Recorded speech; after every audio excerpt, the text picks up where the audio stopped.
everybody. Welcome to KC Happy Hour, episode number 90. I want to apologize in advance of my internet. It might be a little bit rocky. Just got into our hotel here in Ohio after the 2 and 3 track from Salt Lake City, Utah.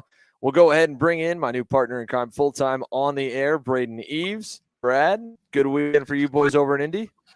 Yeah, had a little bit of a summer camp training program with MPG this weekend, so was busy doing that, but made sure to tune in to watch all the racing out west in the meantime.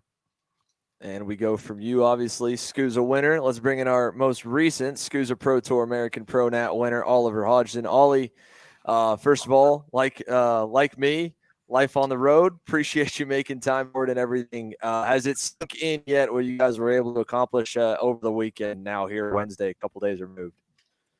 Yeah, I think it's been a pleasure. I had some time on the road. So again, like you said, Xander, I hope my internet connection's good.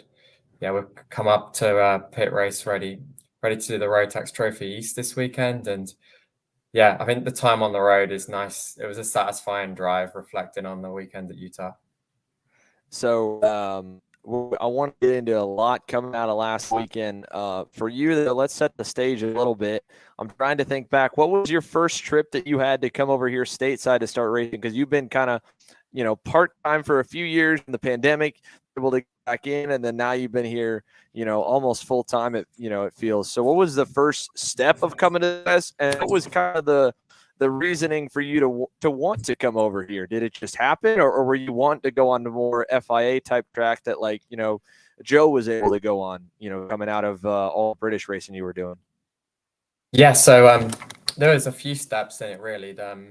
I'd been racing in England, and I'd go over and I would do the CIK kind of races, and we had some good success in that. And the main reason to not kind of push in that area too hard was the weight limit was really tough for me in that class. And again, I think at the time I'd achieved a lot in England. So I was kind of looking for some new goals. And it was actually really my full-time career at that time, which was engineering in the automotive industry. And it looked like I was going to come work in San Francisco on an electric vehicle project. And obviously racing was my main passion. And no way was coming to work in the US if I couldn't continue my racing. And I knew about J3 from reputation in England, and also I had my hands on quite a few unique J3 kind of products at that time, which were like specialist OTK parts from back when they were kind of the importer for Cosmic into the country. And obviously knew from there they'd gone on to do Comp Car, and just everything they'd done or everything about the company and the way they'd gone about things were professional and successful. So it's like, well, if I'm going to go to the US, those are the guys I want to race for. So it was, as cheeky as this sounds, it was a setup calling Justin Stefani. And it was as simple as I might be coming to the US to work in the automotive. I don't want to stop racing.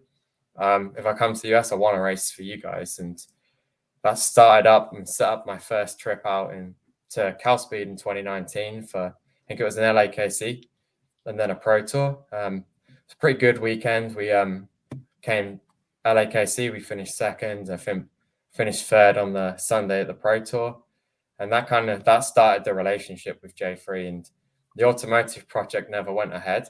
So I never actually moved for that. And but it kind of started that relationship with J3.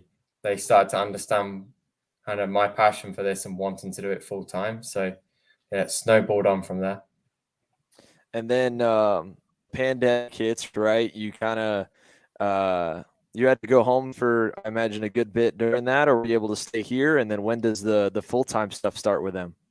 Yeah, so we got to the end of 2019 and we'd had a pretty good year. We were kind of like knocking on the door of winning all year, but hadn't got it done. And but kind of we've literally just flown over to the races. And at that point, like I said, I think they knew my aspiration to want to do it full time. And I think they were crazy enough to realize the idea of, we could bring Ollie out full time to do a coaching program and race for the team.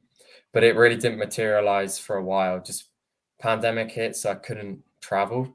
Getting a visa is a really long process, so it kind of wasn't actually, although I made out on one shorter trip, it was really the end of 2021 before, and really the start of 2022 when I was able to get over here full time.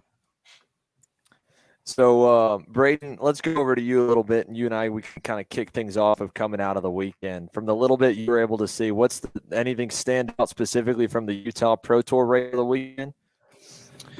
I mean, I just think that every single race sort of I'm watching, it just seems to get more and more competitive. It seems like this year it's just been a massive step up in equality of competition, and it seems like all of the European guys coming over, plus, people like Ollie who have a British background, and, he's living here full time, and now he's knocking on the door. He's got his, is that your first Pro Tour win? That is, yeah. First Pro Tour win. Just seems like everyone's super motivated, and it's, reflecting on track with all the teams. Every single driver is now going to the track, understanding that, you do the job and you can win. And it's pretty crazy. I thought the racing was fantastic out west. Overall, I mean, I thought it was a great weekend. I thought both Sunday finals and X30 were really anybody's race. I mean, Turney's been kind of dominating, and even Turney, he definitely had a little bit of a step up on everyone else, I thought, on pace, but it was so close that it kind of was just anyone's race. It just kind of who was in the right spot, who made the right decisions. And if you were in the right spot at the right time, like Ollie was right on his door, coming to one to go, and ended up doing the job. Yeah, Ollie, from your perspective, walk us through kind of your Sunday start finish. Or I guess probably the whole weekend, right? Saturday, quick, crashed out. First lap of that Saturday pre-final, and then kind of on. So, what was, from your point of view, the whole weekend? If you could walk us through it a bit. Yeah, so we kind of got there, and it was one of those pretty special weekends when you put the kart down and everything's working really well. So that right from the get-go, we're pretty confident. I don't need to mess with the go-karts. I'm very very happy with that. Just focused on my driving, and we had a solid qualifying on Saturday. The start of the Saturday pre-final, got the side pod ripped off. End of that race, we also had a massive tire advantage going into the final then on Saturday, but we still kind of beat the best lap time in the pre-final. So I could kind of map out, yes, I'm really confident with our pace. That evening was upsetting because I was like, just knew what the potential was and knew that we hadn't capitalized on it that day. And Sunday, it was just, heads down, executed qualifying just that little bit better that put us pole. Pre-final, again, just a really fast car. It was always able to hit the front. So made the most of being able to lead and control the race. And then, again, final, same kind of strategy. Tried to lead as much as I could, keep myself in that position, either first, second all the time, to be able to capitalize on any situations. And we'll probably get more into it, I'm sure, on this later on on the happy hour. But fantastic to get it done. Yeah, I mean, first, I want to go back a little more, and then we'll go deeper in it too. For you, right? Like, and Braden, yourself too. I mean, both of you guys have had trying points of your careers, right? And all in your case, over the last few years, everyone can see you're an international final champion. Your British resume speaks for itself. I mean, you're a top level guy, but it's not been all roses and daisies. The last couple times you've been running on the highest level we have over here in the U.S. with J3. We think I think it was either SKUSA or USPKS Newcastle last year, and it was a struggle for you. And then, SuperNats was turning the wick up. You were quick all weekend there in both K and X30, but then, even then there's been races 21, 2019, like some close and some off weekends. It's been, I know not every single week for you compared to some of the other guys like Ryan or like Turney that have had a more full-time type year. But were there any kind of doubts you had throughout that last couple of years stretch? Like, you'd gotten wins locally, regionally. You had that Stars win last year at Jersey over a pretty decent, pretty big field and some good runs.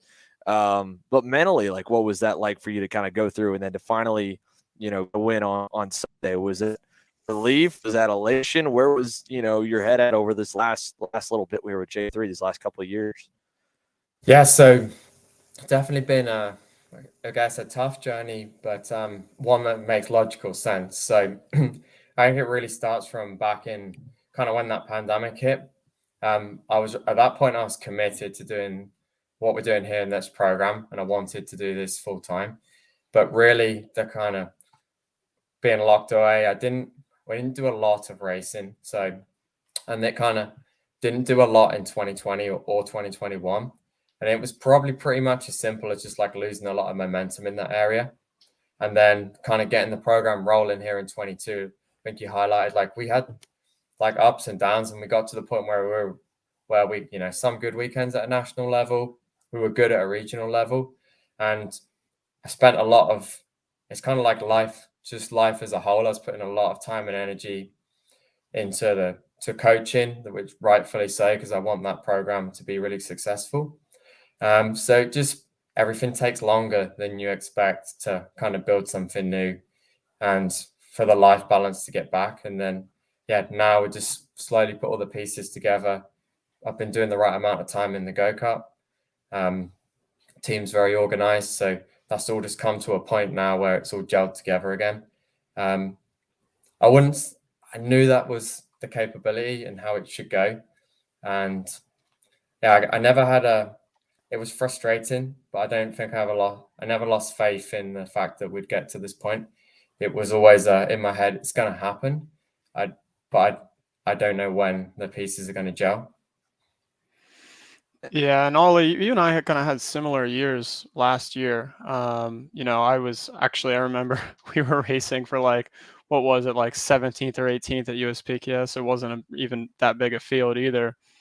And what sort of, obviously everything kind of comes together slowly. You work on the chassis a bit, you work on the engine a bit, you work on the driving a bit, and then suddenly you're closer. But what was sort of that last piece of the puzzle that really set you from, top 10, top 5 ideally to like now you can win? Yeah, honestly, I mean, simple as it sounds, like I come into this race the most rested I've been as a driver in a while, and that probably the biggest piece for me. Once all the other material points, like we were happy with everything else. Like the go-kart's been fantastic from the start of 2022, and nothing's changed in that area. We just built trust in it. And the last piece I think is just the combination of me spending lots of time in the kart and then taking time to taking time to rest up properly for the race. And it all came together. So let's talk fields here from this weekend. From the outside, I was joking with Trevor and some of our internal KC guys after last weekend. My last year that I ran a couple X30 races was 2019, and it was on mainly just the US side. I did some Nats, but on kind of I was terrible there. There's no other way around. I was just really bad. But the US PKS fields were a little bit lighter. It was the year right before Raleigh had brought Ryan over. And so, they were like 30, 35. I think, realistically, it was probably like 5 good guys versus now it feels like there's a lot more. So, have you noticed that too? I know Braden and I have talked about it a little bit, even that this year especially, that the number of, high-level guys here, you look at down the teens to the 20th position are all like junior champions or 100cc champions or regional champions in the field. Like, does it feel even stronger this year than the year before that, or the first couple of years you came over did some races, or is it about the same? Where does it rank? No, agreed. I think if anything, it's got stronger, and I think that it's great to see that we really do have like a stronger and stronger scene coming up in the US, and I think the races are really enjoyable here, and it's a big market, and it's being published well, and I think all those things are meshing into kind of manufacturers sending their best drivers. You've already got a big continent, obviously being the US and America as a whole. So that should attract obviously the best of the American drivers. And then, yeah, with the world becoming more and more connected, I think you've got America's always been, or the USA's always been kind of held up high as in the limelight across the world in general as a country. So then when the racing's published well here, and you've got all these younger drivers as they're growing up now that see that, and it kind of feeds itself. You're seeing professional drivers racing out here, and it just keeps feeding itself. And yeah, if you look down that grid, it's pretty impressive seeing your X30 grid, to be honest, when you start to think, oh, which drivers are actually kind of backed by the manufacturers in there. And yeah, like you said, the titles and the accolades of the drivers in it, yeah, it's exciting and getting stronger. I think too, going off that, having so many guys so fast and at such a high level, right? Big talking point for us over the last few years has been, racecraft and respect. And for both of you guys, you've seen both the front of the pack and at points throughout the last year and a half, kind of the midfield that can get a little wild. Ollie, for you specifically, a lot of your racing has been documented even more than U.S. drivers because you had the TDI media guys, the Alpha Live guys over in England that have been, recording races and then have even streaming races for years before we've really had it on a consistent level. And I've seen some of those races on YouTube, and I know Braden has too, and a lot of our younger viewers have, where some of them have gotten like really, really rough, even in the lead pack, it feels like. So from your point of view, where are we right now in terms of respect on track and or lack thereof in X30 and some of the other classes we're seeing in comparison to where what you've seen in the past, what we've seen around the world? I genuinely think it's not good enough in terms of, and what I mean, where I go with that, I think there's, when you get out of the front pack's not bad, but it's competitive. There's always going to be some racing incidents. I think there's too much, like, I'll put it as desperation in the middle. There's not too much desperation going on in the middle. Lots of unnecessary crashing happening there. And then comparing it to racing at home, when I was racing in England, yeah, I think a lot of the racing there, the tracks are tight and twisty, so sometimes it kind of over dramatizes some of the how rough it looks. But yeah, I think genuinely one of the downsides of the karts have been kind of the bumpers and everything are so good now. You can kind of get away with like these points of contact without it kind of being a big risk of flipping over or hurting drivers. And I think the downside of that is fantastic for safety. The downside is the drivers can getting away with that contact where it shouldn't happen. What do you think, Braden? Yeah, I agree with Ollie there. I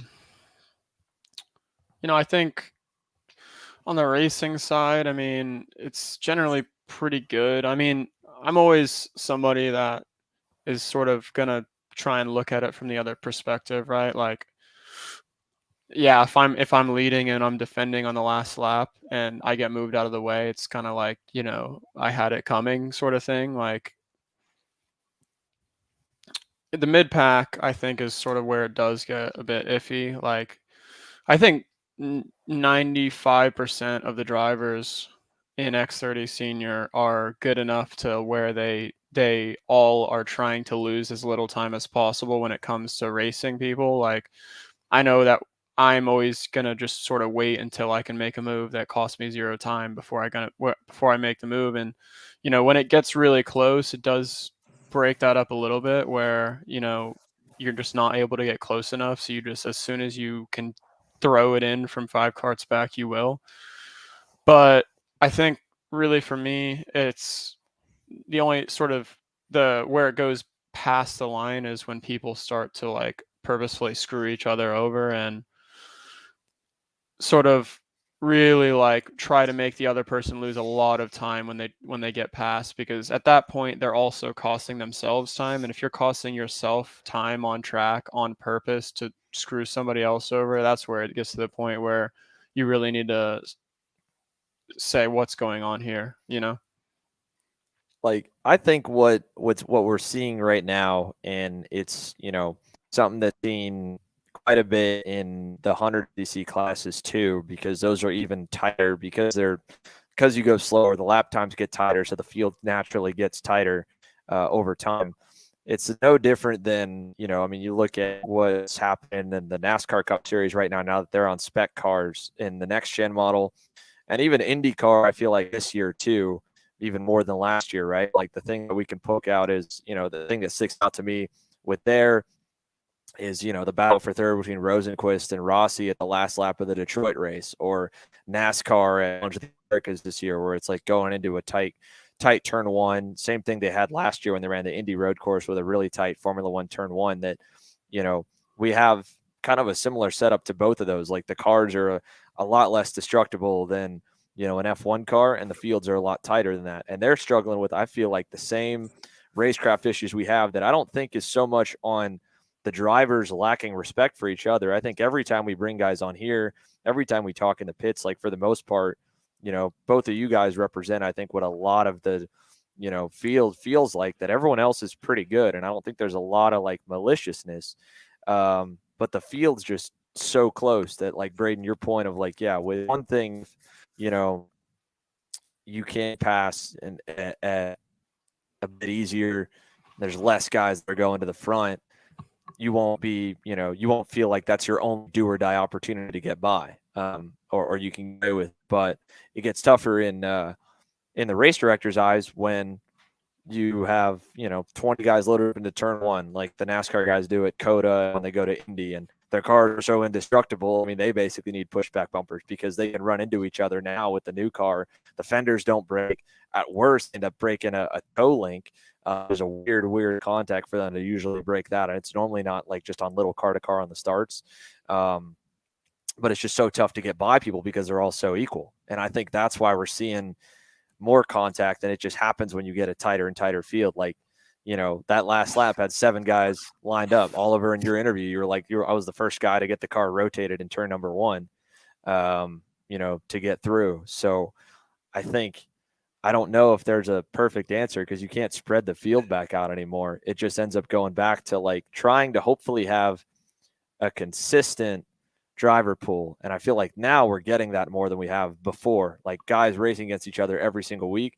And then when you have harsh control, and that takes effect, because, if someone gets hammered with a penalty, but then they don't show up the next, 3-6 months, don't show up till Vegas again, it doesn't do anything to change their mindset whatsoever, especially if they're not points racing, but if you have the same guys week to week, Oliver, you're running more this year, Braden's running more this year, Norberg full year, Turney a lot this year, Keeble coming on more, that stuff's easier to correct because race control could be as hard as they want on the first try or the second try, and they get it right, but they need like the third or the fourth or the fifth race with that same driver to change the mindset a little bit and strike almost fear into you guys, to modify the moves a little bit. I don't know. I feel like it's just we're seeing a factor of that many good people at the same level, that we're seeing more like screwing each other over in the midfield, because that guy might not get back to you, by the end of the race. I mean, I think like a good example was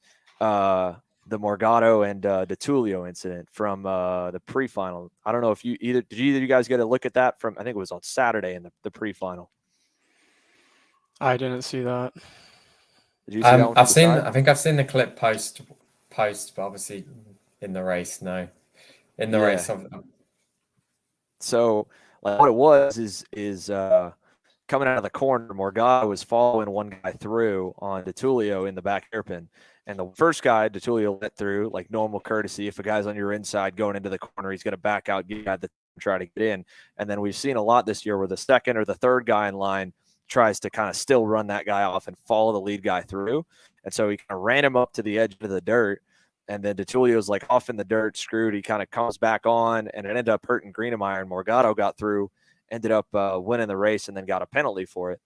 And so it was the right call. The race control made the right call. It was like a 10-second hit. It ruined, his main event. He never got back up to the leaders by the end of the race. But that stuff only works when those guys have to show back up, not just Sunday, but both of them are running the rest of the season too. So now Morgado is going to make an adjustment and be like, okay, what I was able to do right there, it ruined the rest of my day. So I felt the impact because the penalties, it's not even the fact I think of getting a paper slip, but it's got to actually hurt you enough that you think back on that day and you remember that penalty did hurt you. So even if you agree with it or not,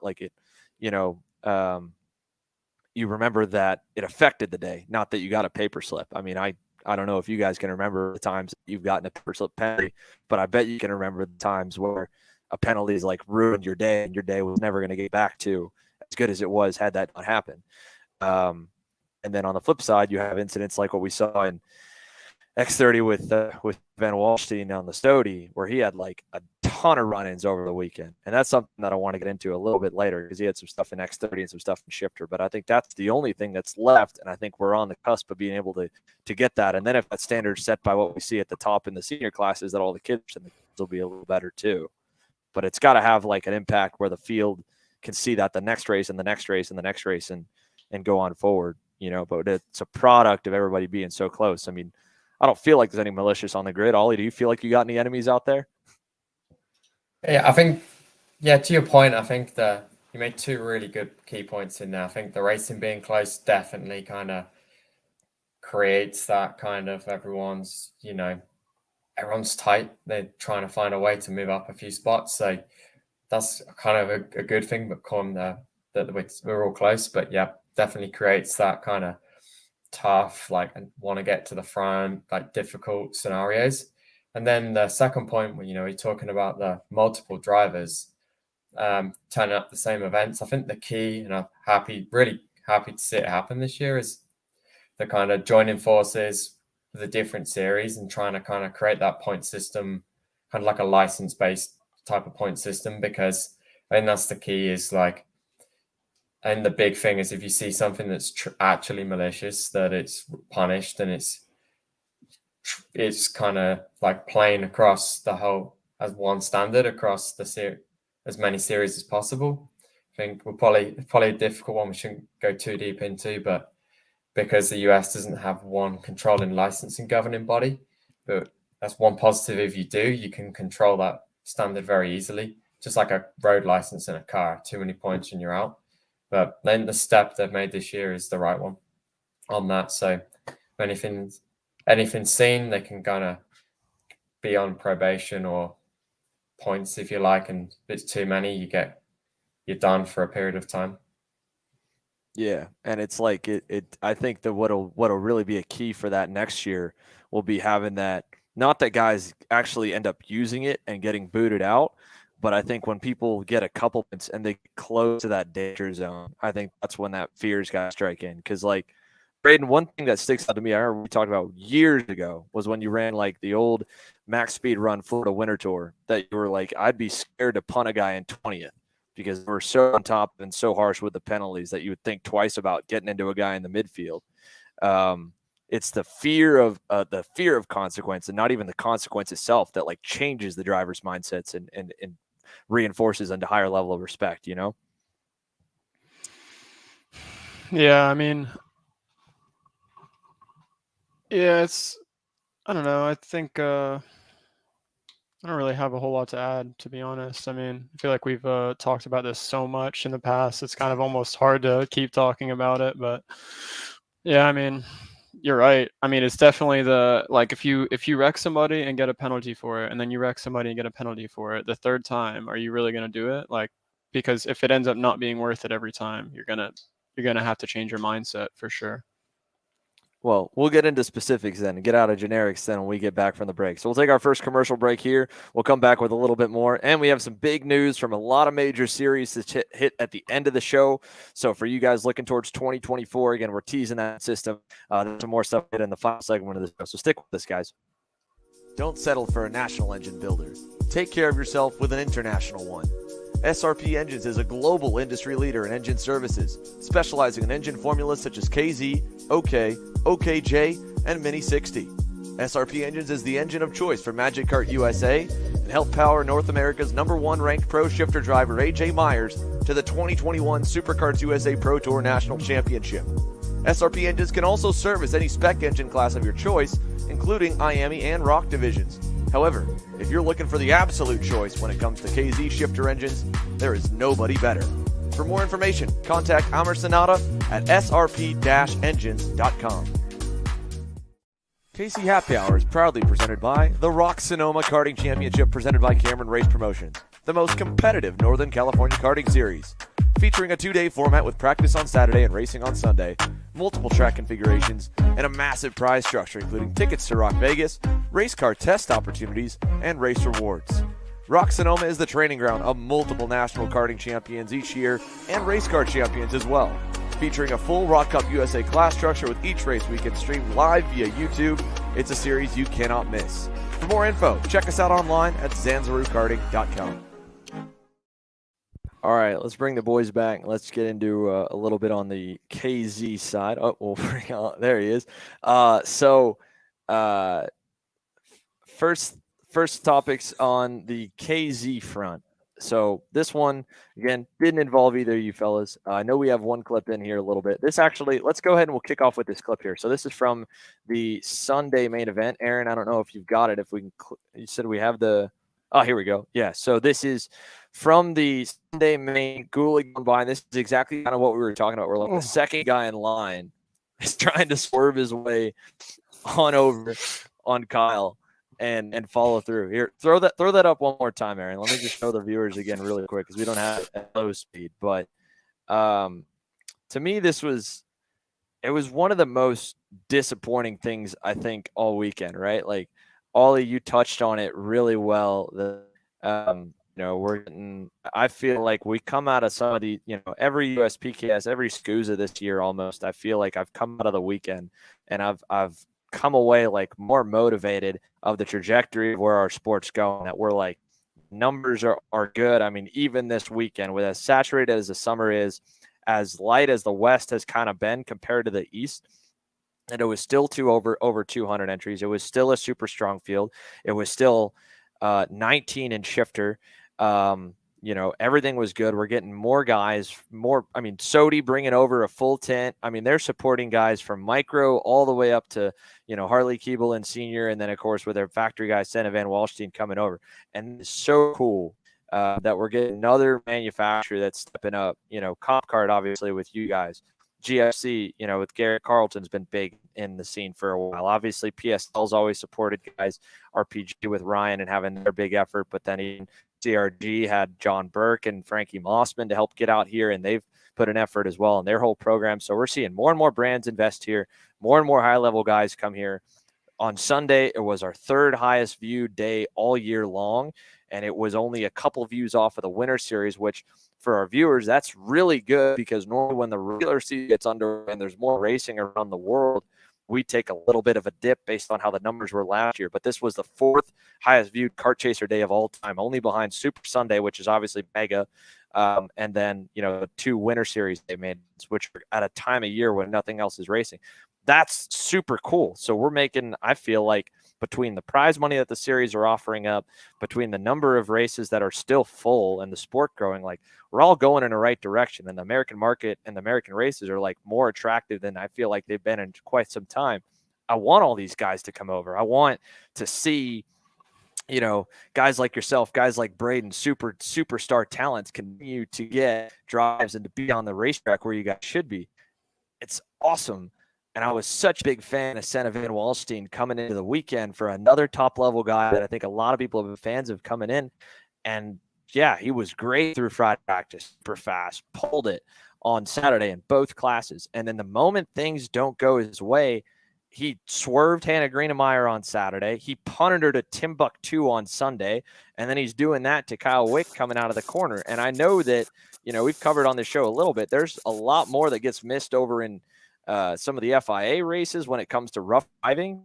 But that stuff's not going to fly here. And it was the most, I think, disappointing thing because where I don't think anyone ever felt like you came over here with this kind of elitism, mindset that you much better than everyone else in the U.S., but it's something that we're used to seeing of a lot of factory guys come over here and give the American drivers and give everybody else really like little to no respect on track because they think that it's a step down.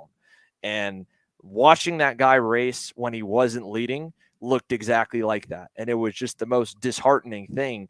And the thing that he's got to realize at some point is that, you know, hammered in penalty on Sunday. They missed, unfortunately, the Greenemeyer swerve on Saturday, which won't be missed in Newcastle for some reasons we're working on the background. They're gonna be able to, like all these other series, continue to integrate our footage into race control, which is awesome. But SKUSA's they've put their foot down. You can ask Nate Cicero from last year. You can ask Zach Clayman DeMello. There are guys that this series has put on suspend. DeTulio have been suspended for a year, have been put away, have been banned.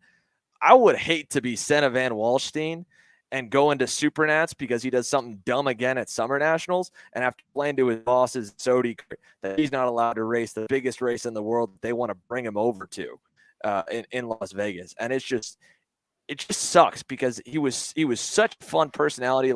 It takes so long sometimes for us to get the personalities out for the drivers and the interviews. I think we do things so much different over here from our end, from the streams and everything, that, you know, it kind of is almost like a bit of a culture shock. You know, I've seen that with Turney, with Harley Keeble, with Brandon Carr, especially. Like, you know, you came over here, Ollie, and you were like, yeah, I'm down for any interview, you know, hook me up.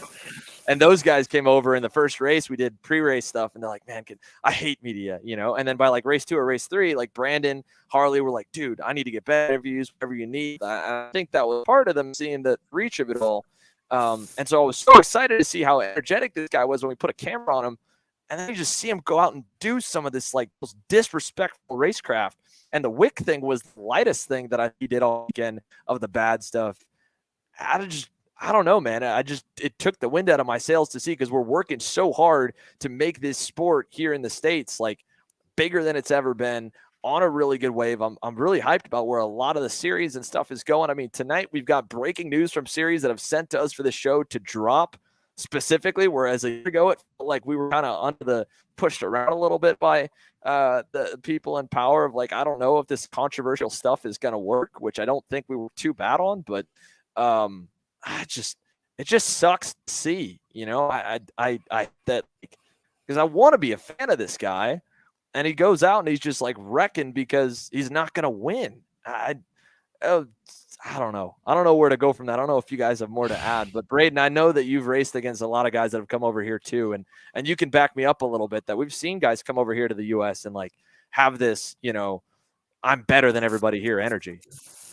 Yeah, I mean, that's I hadn't seen that clip before, and that was definitely way past the line. And, you know, I never like to really, I always want to sort of look at things and sort of try and analyze them as objectively as possible. I don't want to just ream somebody that I've never met and I've never raced against before, but that was, I mean, look, everyone knows that sort of if you get further alongside and you're ahead, you have the right to push the guy off. But that was essentially him just gassing up, doing everything he could to just drive into the side of him, and that just ruins the racing. And it is disappointing to see people come over and, you know, first weekend over here, you know, he's got pace to win, and as soon as he's sort of in a place where he thinks that he can't win, he just wants to drive into people and put them off the track. It's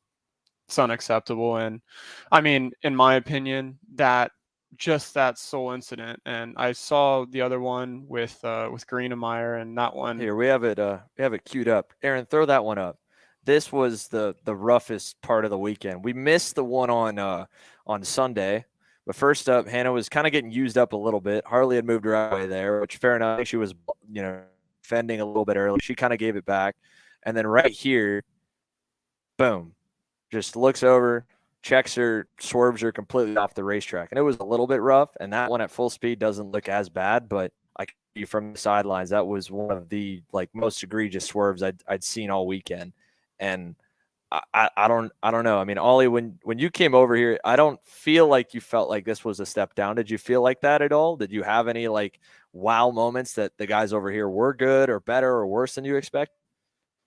Yeah, I think I'd done my research before I came, so I knew the level, and yeah, and I think the biggest observation I always have is people are good at what they do a lot of, and you know, coming to race in American at Newcastle probably is tough. Like they're good, and the same way if I took a lot of American drivers and made them race at PFI in England, they're gonna that this going to be really tough. And yeah, I think the work across the world, the level's pretty even. I think sometimes you end up with more depth in the grid. I'll admit, the first time I came here, I think there was a little bit less depth, but now I've maybe the opposite actually in this pro grid. And yeah, touching on what we were seeing in those videos, that I use the word unnecessary or like disappointing. Like I don't, this, yeah, you shouldn't be swerving a go kart at another go kart. And this pretty clean cut. You shouldn't be doing that. Yeah, I don't know. It just, you know, I, I'll end up like a broken record if we stay on it for too long. But like seeing you guys talking with you even over the weekend, only when I caught you, I think it was like Friday night after I was kind of making rounds and interviews. Like we've got so much good stuff, right there. I mean, I don't, for most of the promoters, we go to them and at this point now, if it's, hey, I've got this cool idea for this extra little segment, or every single race this year with a different promoter at different points, we've asked them like, can we get 5 minutes to hold the race up on the grid so we can do some extra pre-race to try and drum up a little bit more interest and a little more hype, or can you let us into the scale line and hold up tech for a couple minutes? We want to chat with this guy or chat with that guy and do extra stuff for the series. And they've almost, every single one has bent over backwards for us many times over one way or another to promote the sport in a really cool way. And that was something that at the very beginning was a lot tougher for us to get through. Not to knock on the American guys. I mean, it's hard to, put on an event. There's a lot moving on, and we're, asking people to do stuff that we've never done before over here to the level that we are, the consistency that we are. So now we have that. Again, seeing the grids get better, like you just get amped up. I mean, watching your race on Sunday was like one of those races that reminds me why all these weekends, why these last 3 days of driving across the country to go to another race weekend and live out of a hotel and be on the road for 8 weeks and put all this legwork in is worth it, because we've got such good product on track and it's so fun to watch. And, I just want to bleed for everyone that we've got. And then you see stuff like that, and you're like, damn, man, like, I don't know if, we're doing the right stuff. So I was happy that SKUSA got a hold of control, but it's something that I think that, we see from time to time. We haven't seen it as much. And I've been really, really happy to see, like, guys like yourself come over, guys like Joe come over, guys like Kremers come over, who, even in his first year, I think was a little back and forth on whether or not, he was getting along with everybody in 2017. It's a light way to put it, Braden. But at the same time, that guy's assimilated super well. And, I think gotten to a really good point of respect with all the guys that he runs with in Shifter and the guys that he was running with next there. That's awesome. And, quickly realize, like yourself, like if guys are doing this a lot, this is their wheelhouse, they're going to be good. They're going to be at the limit and they're going to know what to drive for. So, I don't know. I hate to see stuff like that. And like Braden said, I don't want to torch, Senna. I think the guy is a superstar talent and I want him over here. I just don't want him driving like that, Yeah,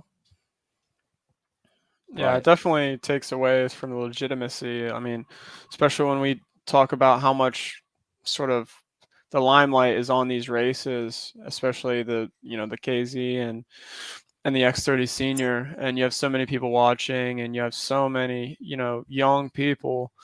Every single person, in mini, micro, junior, even, when they get into K Senior, whatever, they're still watching the big show, and they're still taking away. They're watching and they're taking away from what they're seeing on the track, and like I think it does trickle down a lot. I mean, if if the junior drivers are seeing people doing swerving like that and they think it's okay, then they'll go out and do it themselves. And I think it's just something that we need to make sure that we stay on top of, and that everyone. I think this show is a great thing for that, because we talk about it and we sort of reason with what's okay and what's not, and when people push the limits, because obviously as racers we're always going to try and push the limits for what we can do, because if we can sort of get our elbows out, it can give us an advantage sometimes. But there's obviously a point that's too far, and need to be able to dictate where that line is. Let's switch gears a little bit here, Ollie. Actually, no, let me go back really quick. I think one thing to add on to that too is like, and I'm sure you can attest to it, not only are like all those younger kid classes like watching, the kids in the age groups above them all the way to you guys, but especially when you're under like a bigger tent operation, I mean, one thing I noticed that, even my guys pointed out to me, like you came off the grid or off the scales from qualifying on the pole. And the first thing when you got out of the scale line was chatting with some of the young kids in mini and junior about how their qualifying session went. Like they're all watching, like, their superstar, their hero is their senior guy or their shifter guy under the tent. And that goes down. I mean, they all look up to you, and I'm sure it's the same way, like they're probably all talking to you throughout the day on Sunday about how your day's going or how your day's Saturday, all the comp cart guys that you've got, between whether it's under the tent or just running on the same go-kart, you're their guy.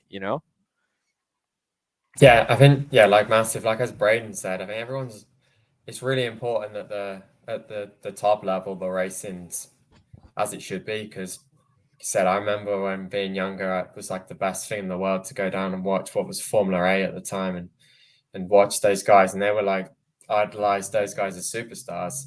And so I think that's really critical that the example's set, and then when the example's good, like it really feeds the next generation. And I think it's one of the points, like talking to the younger drivers and being part of that. I mean, it's one of the most enjoyable things about being in this sport is kind of being out when, especially in my position, is being able to help those drivers I'm around, then and interact with them. Then when you get so much pleasure out of, they get better, they have a good day. It's just, it's pretty heartwarming. Yeah, a big reason, the main reason I involved in the coaching side of things in this sport. Speaking of, the younger kids looking up to the guys on the team too, how about the weekend for the GFC boys? And the KZ class is a totally different animal than what you guys play in an X30, right? We've got engine tuners and a little bit of engine building, but there we've got a full-on manufacturer Formula One style race. And switching to the Miami KZs, which have never really been that good over the last few years.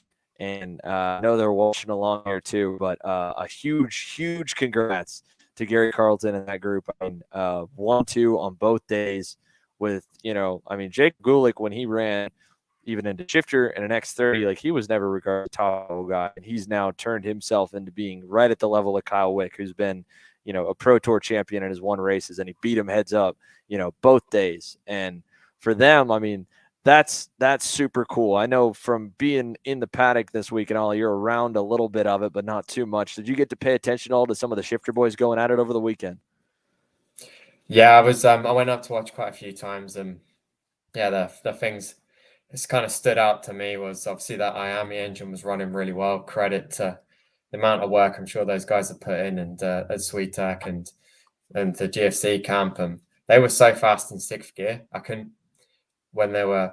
I don't know if they had they just looked like they had good ratios, and then whether it was, I'm not 100% sure on the technical side of whether the ratios are different in the box to the other engines, but the combination of that and how it was running at the high end looked really good. And for Gulick as well, he was very, very good in the break-in into one. So when anyone gets a chance away from this, have a look who are gearbox drivers aspiring. He was just late, but the car was so planted into one. It was a pleasure to watch, whereas a lot of the others just looked a little bit more unsettled into there. And I'm sure at a track with a lot of tire degradation, that was making a big difference.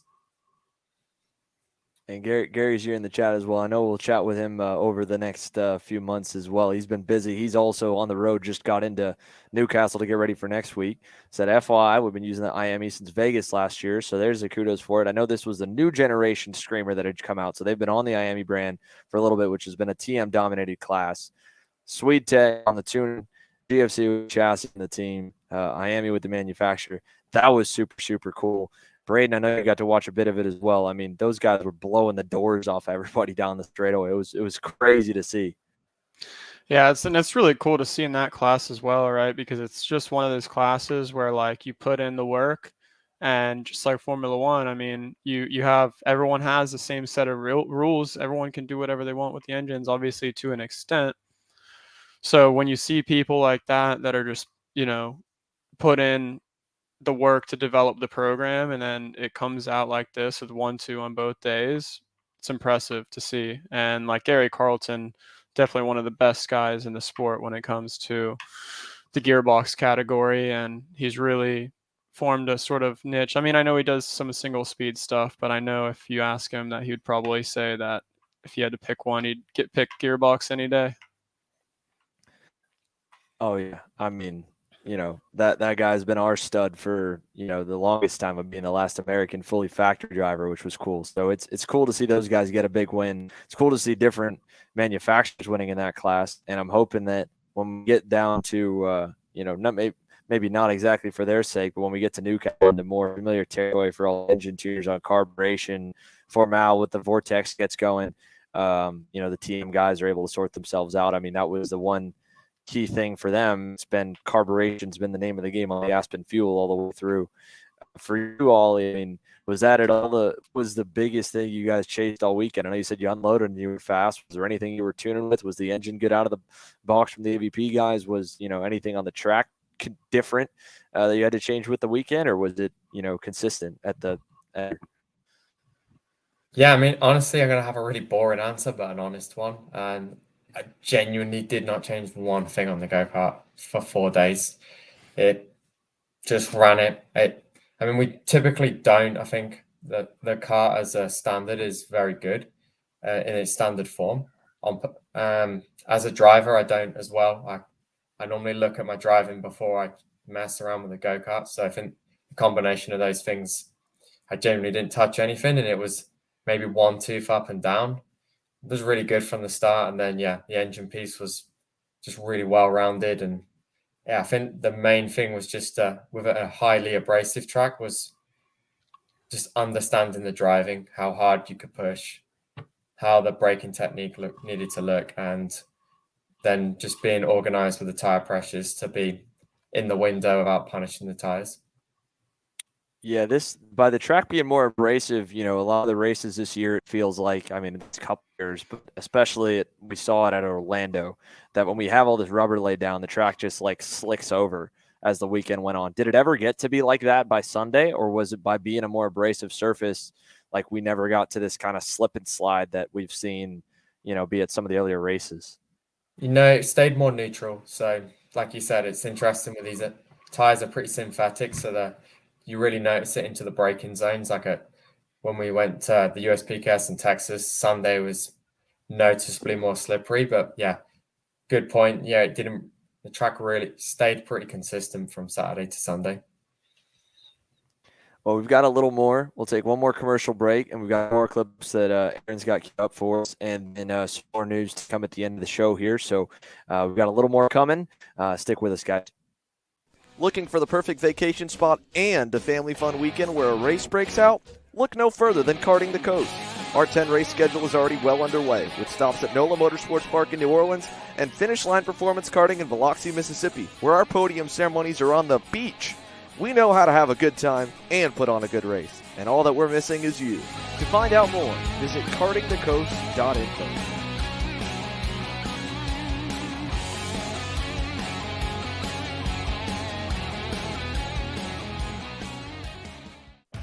Kart Store USA is a kart parts supplier that racers and retailers can count on when they need reliable advice and service. We focus on servicing all racers with honesty and pride while maintaining customer satisfaction. We carry a full stock of Kart Republic and Tony Kart chassis, as well as IAMI and Vortex Rock engines. We've also got a host of other parts available and in stock, such as products from Rev Performance Materials, Jecco Racing Seats, and more. We have a 100% satisfaction guarantee. And on top of that, if your order exceeds $200, shipping is on us. Check out all we have to offer today by visiting us online at kartstore-usa.com. All right, so we've got a little more clips to play for this here tonight. Aaron, let's go ahead and we'll kick it off. Start of the weekend, Saturday X30 pre-final. I don't know if your crash gets featured in this from the stream, but we'll go ahead and kick it on and go through because this start was wild. So this was you up in fourth. Start was, I thought, pretty deep, a little bit fast down to turn number one. I still think it was as bad as the Sunday one, but it was pretty hairy. It looked like all the way through. It looked like you just kind of got bumper hooked from there and then knocked off. And then I'm trying to remember if we were able to get you on the clip all the way at the end of it here. Oh, there's one, two. And I think this must have been where he missed it. Let's see. Right here. Keyboard. Yeah, so losing my tripod. That's right, it. Yeah, right over there. Just, of course, right off camera. So we'll pull it up again. Could you explain a little bit what you were seeing from your eyes on the first couple corners? Yeah, so when we come down here, see definitely the outside row from the, if anything, the inside row is pretty fast early punch off here and then kind of catching the outside row off guard. And then everyone in the outside row, they just end up locked, like shoving here on the exit, and the carts are all understeering. So unfortunately, it's no one's intentional fault, but it kind of pushes that outside row back. And then you've got so many carts out of place. There's people trying to make moves happen, and you end up with carts going all over the place. And for me, it's I guess I'm again in a position which you ideally don't want to be in the first place. And then I've got a driver that's then hit my tripod and ripped it off. And yeah, I guess particularly nothing malicious from anyone, but it all starts with that. Instead of there being a normal rhythm around turn one, everything was out of rhythm from the start. Especially that outside row, they kind of get locked. It was weird, like being in behind Turney there. We were both of us were kind of locked with a cart in behind us, and we were just sitting understeering around the outside of the track. And yeah, you guys have both raced at this racetrack. Is it we're looking, Supernats just got announced. Rock Vegas we know is coming up as we look at like turn ones. This turn one's not going to happen on a street circuit with a little bit of banking that it's got, but being that full kind of double apex 180 so long, I don't think there was a lot of starts unless the outside pole guy jumped it where, it was like an even blend. You know what I mean? Like where first went into maybe second, went into maybe third.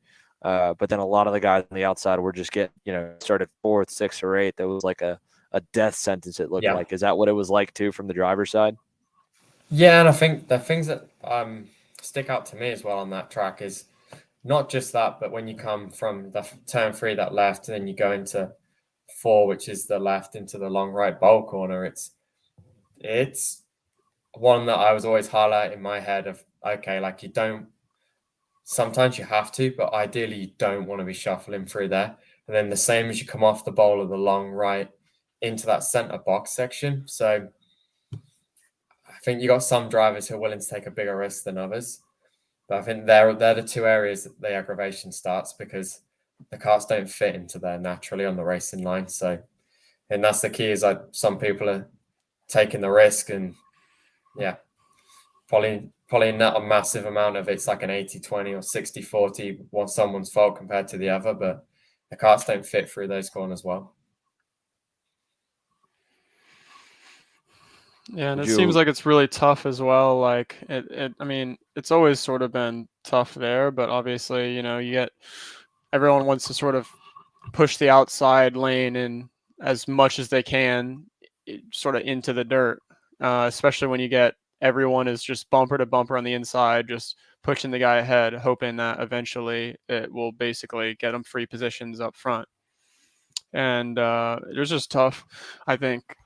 I mean, that you were in like the worst spot where you can be sort of that like 4th through 8th on the outside. is just going to get completely screwed. And then you're into the next corner and you have everyone pinching you down, and it's just kind of chaos. So, I mean, not much you can really do from anything. I mean, it's just kind of the nature of the track and the nature of the racing. Let's we'll go from there here. I know we have the DeTulio auto. This is what I was kind of mentioning a little bit earlier, where like the second guy in line was trying to go. I think this is what it was, but I'm seeing if this is the right one. Oh no, closed him off going in. Totally different. Completely misremembered it. But right there, here, we'll replay that clip one more time, Aaron. Let me show you again. So this is what got Morgado a 10-second penalty. And what it was here, coming out the corner, single file, he opened up with Green Hanna there. And then DeTulio got alongside and he kind of hicked him into the dirt. And then from there, like, this is where like that over-aggression that we've seen at some points kind of get away with, right? Where it's like it's just a big mad dash in the middle of the pack. And where instead of like, you know, the courtesy thing is like, all right, I see a go-kart there, I have to give him pace. Running that risk of like, all right, let me close him off, hope he backs out, or maybe if he doesn't back out and he goes off, he goes so far back that I don't see him again. And like that was like the perfect example, I think, of what we were chatting about earlier in the show, where like if you can get away with like that and then it goes backwards, at this point with how fast the whole field is, he's probably not coming back to you to get you back at any point. You know, maybe in the final, but you know, for the most part, you have one like miscue in today's racing, and you're done. You know, you're going to be back in 15th because everyone's running the same, you know, lap times on average from first back to 20th. Most of these races from about lap 5 on. And momentum is just such an important thing when you get like, I've had races where even like, you know, you'll be fast and you'll know you're fast, but if you get shuffled on the first lap, then it seems like the whole, for at least first half of the race, if it's the final or if it's a heat race, it's almost the entire race where you have no moment in the entire race where you can actually open up and drive your correct line, because then it just puts you on the defensive for the rest of the race essentially. And you can do that, and like, you know, when you do sort of screw somebody over, it lasts for laps on end. Like, unless you are that fast where you can just like, you know, basically slot back in line and immediately get going with dirt on your tires, which is, I mean, there's only a few guys that can do that. If you're sort of racing there and you're doing well for where like your pace is, and you're maybe like top 5 on pace and you're running like third and you get shuffled, you're going to go back to 15th after a few laps. Just the momentum is so important.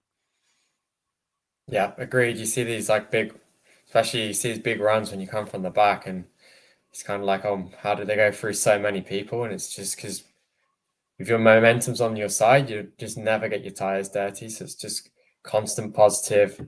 The kart's 3 tenths a lap quicker if the tires are clean, at least. So yeah, compared to, you know, the tire temperatures are in the range that are good, because you're not diving back and forwards with someone. You're just managing them, driving on the racing line, making overtakes. So yeah, that's massive. Let's do the final lap of your big win here from Sunday. So this one, walk us through this one a little bit here, coming on the front stretch, Ollie. Yep. So coming down here, I did think about going to the outside, but I think just the body language of Joe, I think he'd be too smart on his entry speed.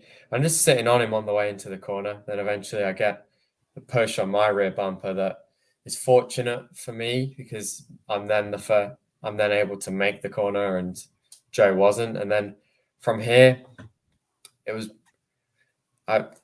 was excited and was like, right, well, as long as I don't make any stupid decisions here, I just got to cover the corners. I think I was tighter than necessary, really. I mean, these next 2 hairpins, you'll see, I could have got away with almost my normal line or just a slightly faster entry. But yeah, just trying to, I guess, cover off enough the entry and the exit speeds. And yeah, I guess the turn 1 for me, I made this lap easy, but I was already running through like a game of chess in my head of all the options on this last lap. So I certainly didn't want to sit in second and just sit there. So I was already running through like the laps leading up to this when the race was already defensive. I was running through all the little nuances of where Joe's quick and slow and trying to think how I can make something happen potentially between those two hairpins. But luckily for me, it never came down to that. Seemed really smart for you, honestly, too, to just sit on the inside and be on his rear bumper, because like Joe's got to expect that he's going to get hit wide there, so he's going to be braking early. But no matter what, you got so many people behind you that you're always sort of going to get hit from behind. And you have that sort of excuse as a driver, like, oh, you knocked him wide. Well, I got hit from behind, so you're cleared, and you're not ever going to get a penalty for that. But you have to always play that game, and that was smart from you. It was well driven. Yeah, I think the big thing, like when coming down there, I did think like, can I make it all the way around the outside? But straight away, like I had a good run, and I could just tell from his body language straight away. He's like, we're confident, his confident look behind, and the way he sits there, I'm like, he's just going to let go of the brake. I'm going to be run out of track on the outside. So then on the inside there, he's smart enough as well to check the corner up early, because, he's smart from his side. He knows that, if someone else kind of gets alongside my row, it's going to be really difficult for me, and I'm probably going to potentially fight on the way off the corner. And then the risk is, I guess, what happened there is once you do that, then I'm stacked up on the bumper, and then my job really is just to hold on to the brake as much as I can without forcing him wide. But as soon as someone else is into the back of me, there's too much pressure. And then again, that's, I guess, the beauty of being second in the train at that point is once you're bumper to bumper, it's the guy at the front gets the energy transfer and is gone. But like you said, there are the two scenarios really that had to be played out, Brandon. It's like, was definitely the safer bet, or the best bet to be on the inside there. Yeah, how much were you paying attention to his body language too in the last few laps, or trying different things? Because at one point you tried, I think, once or twice to get him on the outside with 2 or 3 to go, and that kind of went out the window. It felt like a little bit. Yeah, I think the big thing I wanted to do in that race was, you saw the hairpin section. At one point I thought we were further enough back, and then he uncovered the hairpin that we could get in with like a late move, and it kind of disrupts the group, that there'd be potential to then to kind of break that and get in the lead with a gap. But I tried it the once, and I actually didn't really credit to his driving. It was like, went for a late move, and he was able to gather that up well, and it didn't really disrupt his rhythm at all. So yeah, and it was definitely a game of, I think we were both kind of thinking the same thing of, when I was leading, I was trying to keep the race open. So I was thinking my best chances with a really fast car, I can be back and forth between first and second and try time when I'm in the lead. And it was in the back of my mind that you could fully defend this track. So he went for that option a lot earlier. The risk is when you do that eventually is if it does stack up enough that you get shoved wide. Which it didn't happen until the very last lap. So, I mean, it's such a fine line between what's the right choice. Yeah, and it seems like just all the races at Utah, it's such a momentum track. Like there's very, very little big break zones. I mean, turn one, yes, you're hauling going in there, but it's also still a very fast corner. Like the only real, sort of lunge opportunities are really the 2 hairpins, or actually the tight hairpin, the first of the 2, and then the second one, even you can still let off the brake and carry entry speed and go wide on the exit, and you'll still sort of be okay. It was like there's only one real opportunity, and really you were smart to force the issue immediately, because if you would have waited, there's no way you would have got by, in my opinion. Like if he would have made it through turn one, it would have been just race over at that point. Yeah, I was gonna say, did you have any other Hail Marys in mind for that last sector? Because you had tried a few different moves with a couple to go, and he was doing the same thing. Was there anything else you had left in the tank you didn't have to use? It depends massively on, if you've got the P3 guy behind you, because if you've got someone directly in behind you, it's the guy in P1, it's well driven, you're going to struggle. And then but if you're potentially it's definitely defendable the whole way, but you've got somewhat more of an option or a little bit of a game to play if you've got the track open in P2 by trying to carry momentum into one area and see if you can kind of force them to carry too much momentum or be out of position into the second of the two left-hand hairpins. And then, if you saw quite a few times the karts then end up side by side for the chicane. But yeah, I mean, like as Braden was said, if you've got P3 on you and you're in P2, it's realistically not going to happen with a good driver in the lead, and it's difficult to make it happen if there's just the two of you, but possible. There was one other clip that we had before we wrap it all up, and this is with Joe and Harley Keeb. We'll get into it that I guess that we had. I'm trying to think of where we had this clip in moment because I know that he had talked about it. So I guess this is when Harley went by you. You went back to second there, and let's see him. Oh, maybe it's right here when he sent it around the outside and got out onto him. But that one to me, I don't know. All right, looking at that, play that one more time, Aaron, from two drivers' perspectives at this point and two guys that have raced this whole racetrack. I couldn't tell from an announcer's point of view. I've never raced this place and the angle that we had. If you could fault Harley enough for that kind of move on Joe, like would he have been able to see him coming up as quick as he did, kind of with the launch that he got coming out of the corner, knowing that guy was alongside? You look, maybe he creeps over a bit to the right, but from your view, Braden, and then you, Ollie, I mean, would the driver in the lead, would he have been able to see him, you think? I mean, in my opinion, if he's as aware as he should be running at the front of X30 Senior, he would 100% know that there's somebody there. Just even still, even if he didn't know he was there, he would still feel him right as soon as they make contact. And he definitely does no reaction to try and give him any room. He's, in my opinion, 100%. He was playing the line there and he was like, oh, crap. I parked it in the middle of the corner, especially because he's knowing that he's parking it. He's way down on minimum speed in that corner to try and make sure that nobody over-unders him. And when you do that, the risk is that somebody just rips it around the outside and goes around your outside. And into the next corner, he would definitely realize that he screwed up and he was trying to cover it off because he knew that if he makes contact there, it's going to be in his benefit every single time. And he was playing that gray area where he knew that he wouldn't get a penalty for that. Ollie, I mean, you had the best point of view out of even better than our cameras there. What do you think? Yeah, I think that again, and slowed it up a bit too much, and I think he's just coming across to try to cover that. And I think the big reason it's the wrong play basically is because Joe's got so much momentum. There's no way he's not getting into that gap. You can see the closing speed's massive. So, I mean, it's that point, there's always it's too late. So, yeah, I think that, I don't know whether, in that circumstance, should have tried to keep the kart a bit straighter and just let it happen. Joe's already going through.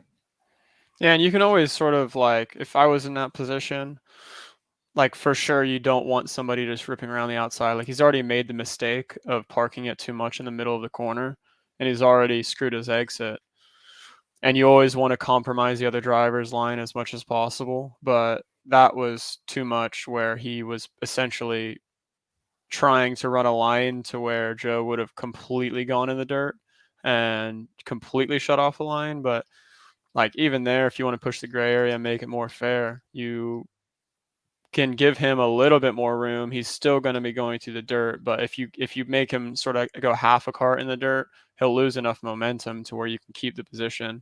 But right there, he definitely just, it's just a European style of move where you realize you screwed up and then you just say, well, I'm going to put myself in a position where we can both crash or you're going to crash. And I think too, we have to remember Harley is still a young kid in it too, right? We see, I think, if that's Joe and you, or if that's, Joe and Ollie, or you and Ollie together, when you're a little bit older, I think there's a little more, give and take and maybe less desperation, right? I mean, in the case of where Harley's at, he's probably feeling like he's got a pretty good name for himself, but he's still really young and wanting to establish himself as a race winner. I mean, I could tell that was wearing on him throughout the weekend, how close he was because he was fast again. And then he finally got it in the KA race on Sunday. But there's so much pressure that, these guys in a senior, I feel like, both on themselves and kind of get put on them to get in and perform for, a variety of different reasons. And I think, that compared to you two guys and some of the older guys in there, you guys are a lot more comfortable in your place in the sport, that you're going to get to go and, get to race something next week, whether that's coach or cars or whatever. And I think that's partially why we see some of these more desperation moves in KA senior, especially. Not only is that class, just, super tight on lap times and a lot more of a pack race and a lot less independent speed, where if you can get someone to get shuffled out of the lead group, he's probably not coming back, more so even than the X30 stuff. But you've got less established guys out there that, like, this is something big for them. They've maybe never won before, never podium before, so they haven't been in that spot. They don't know to back there again, or they're like, feeling like they need to assert some, dominance or confidence out there that just typical hormonal younger teenage guys and girls, want to have, when they're running up at the front. I mean, I'm sure, like Oliver, you've got Cooper O'Clair, over with us at the kart camp, and that kid's, run junior races. He's starting to kind of, figure things out a little bit in senior, but I'm sure for him, like, he's probably got a lot of nerves, a lot more nerves than you do when he rolls up to the grid. And when they're nervous, that's when you see them kind of make more of those overzealous moves sometimes. Yeah, I think specifically during that one there, I don't think Harley at all means to actually hit rear wheel on rear wheel at all. I think it was more just I've like slowed the entry too much, and I need to make the exit tire, and it then whacked. There's too much momentum from Joe there, so I certainly don't think it was malicious, honestly. Like, and yeah, I certainly wouldn't. Yeah, as quick as it happened, I don't think necessarily punishable. Like, but at all from that side, and yeah, a good point you made with I think mentioned it way earlier in this, like the podcast here, of I used the words like that desperation, not to actually link it to this case at all, but you see with that, their younger drivers really want to make something happen, and sometimes they really want to make something happen, and they'll go for something, and the karts end up piling over each other, and they look back and they'll regret it. And it's trying to make a name for them, not necessarily a name for themselves, but they just want it. A lot of them that want it so bad, but they haven't. You've got to have that complete determination, but then the kind of that coolness about you to pull the trigger in the right places and at the right times. Or that's really hard as a driver when you're not in the spot necessarily you want to be. Sometimes is when something's happened, it's like that letting go of that stubbornness and getting out of the wrong place just to live to fight for the next corner. Yeah, like, and speaking for Harley a little bit here, unfair or not, right? You and Joe were both, top of the country at home when he was starting to race at home. I mean, that's a kid that was probably looking up to you guys. And that's something that every kid experiences when they move up an age group. They go from, like what we've talked about before, they're watching you guys, they're fans of you guys, they're watching every single race. And then they get out there, and like, it's normally one of two ways or both over a progression, where at first they're like nervous to race against, their childhood heroes a little bit when they get on the rack. That kind of makes them force into mistakes. Or second, they feel like, all right, now that I'm racing against him, now that I'm as fast as him, I've been told by my team, my coach, my dad, my whoever, my mechanic, like, don't let them beat me up, and you have this, like, I'm a little syndrome, I feel like, of like, I've got to push back against these guys so they respect. I can't give them a single inch. Whereas, again, just comes back, I think, of like being at a comfortable place with yourself. You know, like you guys don't need to win any more races in your careers to believe that you're, you know, world-class drivers. Not that you won't, not that you don't want to, right? But you don't need that validation in a way. And when they're coming up and when that hasn't happened yet, I think there's that extra push to, you know, to really like, you know, maybe, I don't know, force moments like that where it's like, did you need to do that? Or you know, you could get them in another corner, or maybe today, hey, you got beat and, you know, you're going to go back tomorrow and you might get them. But it's cool to see him in another, again, like you said, you don't want to, it was a harder move. And like Braden said, gray area. I think it could go either way. You're never going to get fully in a driver's head one way or another. But it definitely wasn't as bad as some of the egregious stuff that we had seen earlier, like with Morgado a little bit, with the Tullio, and more than anything with Senna against anyone else. And that's not to, you know, again, single these guys out. I know that, you know, sometimes it can feel that way, but it's just good talking points, I think, that are good to, you know, talk about from a third person point of view, because it could have been anybody in those shoes, any random driver. That's good for everyone to kind of go over and say, like, where this is the line and this is what's okay and not okay, and break it down. That's why it's good having you guys here. So I know that we're getting close on time, so I have some announcements I'm going to hit at the end of the show, but all I want to let you go and let you get a little bit of a shameless plug. So first of all, from a selfish point of view, I hope this win this weekend keeps you in the seat a good bit more at some of these higher level events. I know you've got to be an ambassador here this weekend for the Pittsburgh Rotax East Series, but do you know what the rest of your schedule looks like for the rest of the year from behind the wheel? Yes, I do. And yeah, so I think I do like her. I do really like the way our schedule's done. And from the outside in, sometimes I could be really selfish and be like, sweet, I want to be doing more and more pro racing in the US, which I love doing. But I think it's really built as like a program on the whole that's best for the group of drivers that are under the J3 competition tent. So we now go to this Rotax race up here in Pit Race, and it's going to see us do some kind of a mix of different series. One thing we like doing is doing a mixture of different series. And a lot of our drivers also, they race at home in their local club on the Rotax. So they see like the Rotax Grand Finals as like a pinnacle for them to get to. So we're going to go, with that said, we're going to go Pit Race this weekend in the Rotax, go back there for stars. Then we're going to see us do some Canadian Rotax races, kind of rolling in back around into our Rotax, the trophy finals in the US at Newcastle, and where they're giving away the US Grand Final tickets. So that's big for our drivers because they look up to getting into that Rotax Grand Finals. So that's going to be exciting. For me, the pinnacle at the end of the year is going to be Super Nats. So yeah, that's I think for everyone on this side of the world, it's the one we want. So I'm most looking forward to that. Well, we're happy to have you here on the show, and I appreciate all the time, man. We'll let you get back to getting some sleep for a busy work weekend. Yeah, thank you for really nice to be on here, and yeah, a pleasure to see this podcast rolling out each week, and the work that's been done. Kind of what we already know is a really cool sport from everyone in it, and yeah, and the more this gets pushed, kind of it goes around the world, kind of shows everything that we know is cool, and like puts it out there, and hopefully inspires the next generation of go-kart racers. I hope so, man. I hope it'll be a good one. Thanks again here for the time, Ollie. Thank you. Well, with Ollie knocked out, Ayer Braden, we've got some spicy news to kick off or end off the show with. First of all, U.S. Pro Kart Series has their dates out for next season.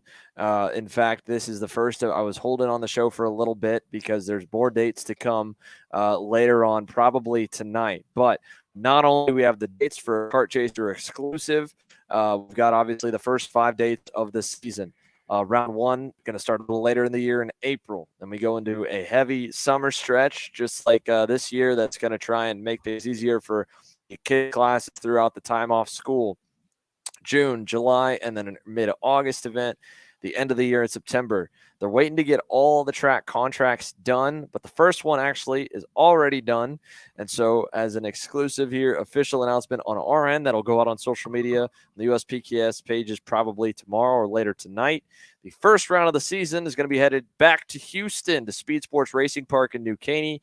That'll be the opening weekend of the 2024 season for the U.S. Pro Kart Series. The SKUSA Pro Tour, SKUSA Winter Series days, they should be coming here late at night, along with the Rock Florida Winter Tour and the Challenge of the Americas, if not tonight, later on this week. So for these guys, it's been, trying to get everything out early date-wise so that they've all worked out. Unlike years past where it's been one series, whatever was the biggest series, that is a race to put the dates out first and then everyone works around it. This one actually came out of an internal meeting between those major four promoters, Rock USA, Andy Daisman with Challenge of the Americas, Superkarts USA, and the US Pro Kart Series. It all sat down, bartered their dates around here left to right, and came up with those dates. USPKS is the first ones published. The other three are going to have their published out later in the year, which is cool. And this is really early to have all of the dates in for next year, Braden. But they're out there and they're done. And at least we have one look at, I think, what the next season is going to look like, which will again be those five weekends for PKS and that first one over at Speed Sports, which was a pretty big success, it seemed like, from their event a month ago. Yeah, exciting to hear that USPKS is going to Houston again for the first round. I thought that was fantastic and just a fantastic event overall. Cool to see that the dates are all out early as well. Cool to hear that they're all working together. I think that's really good to have some more stability with the scheduling things, making sure that all the teams are also taken care of, because it's not just the series, right? It's also the teams that need to choose who they're going to support and on that end of things. So yeah, exciting stuff. Yeah, I mean, I think the biggest thing that's going to be cool out of it too is the locations aren't public yet. They'll be public pretty soon when contracts kind of all get into place. But I don't want to take too much credit. I think it's a big credit from the teams, from the customers, from the drivers, from everybody else in the industry, kind of telling these guys like, hey, you don't need to be king of the castle to still have a really good business, have full grids, have a full paddock, and keep everybody happy. If you guys can at least kind of put it down a little bit, put down your swords and work together, we can get to everything, or as much as possible. The Stars Championship Series is getting bigger. We've got their event in a couple weeks, so I'm sure they're already looking at 2024. The nice part, as much as we think it's probably silly on our end, to have national dates come out this early, it does make things very easy for the regional series. You know this as well as I do. A lot of the regional events are now so big that we're seeing teams, mechanics, coaches, all and shops, even local shops, that are touching the national scene or full-time on the national scene at a lot of those races and using a lot of the same staff. And the officials at a lot of these regional events, is we're all demanding better officiating and more good guys.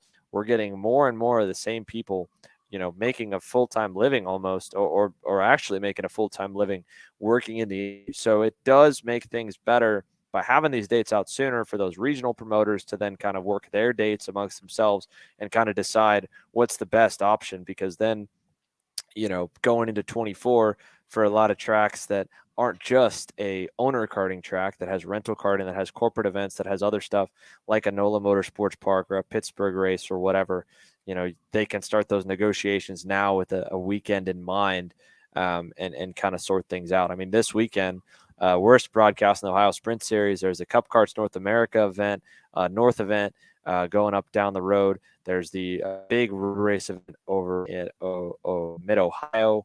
There's Rotax, obviously, at Pittsburgh. There's a lot of regional racing all in about a 6-hour radius.